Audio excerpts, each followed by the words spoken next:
ட்ராபேக்காக இருக்கும். ஸோ இது வந்து ஒரு சின்ன செட்பேக் ஆகும் அவங்க ரிலேஷன்ஷிப் சைட்லேயும்.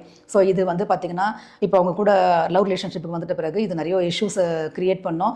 அவங்க கூட இருக்கிறவங்க எப்படி ஃபீல் பண்ணுவாங்கன்னா ஒரு ஃப்ரீடமை ஒரு நிம்மதியாக இருக்கிற மாதிரியான ஒரு சுச்சுவேஷனை அவங்க ஃபீல் பண்ணால் கூட அந்த பர்டிகுலர் பார்ட்னர் இந்த சிம்மம் என்ன பண்ணணும்னு பார்த்தீங்கன்னா அவங்கள வந்து ஒரு நிம்மதியான ஜோனுக்கு வச்சுருக்கோம். ஓகே பாசம்லாம் கொடுக்கும், நல்லா கேரிங் பண்ணோம், என்ன மாதிரி உன்னை யார் பார்த்துப்பாங்கன்ற மாதிரி எல்லாமே பண்ணோம்.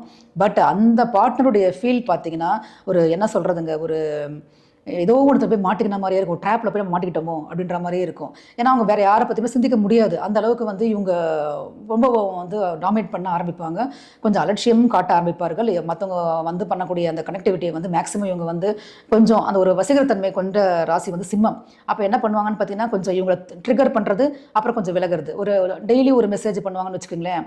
சம்டைம்ஸ் ஒரு வாரம் வரைக்கும் கூட அவங்க என்னன்னு கூட கண்டுக்க மாட்டாங்க. அப்படின்னு சம்மந்தப்பட்ட பார்ட்னர் வந்து ரொம்பவும் எமோஷ்னலாக வந்து ட்ரைன் ஆன மாதிரி ஃபீல் பண்ணுவார். ஏன்னா ஒன்றுமே காண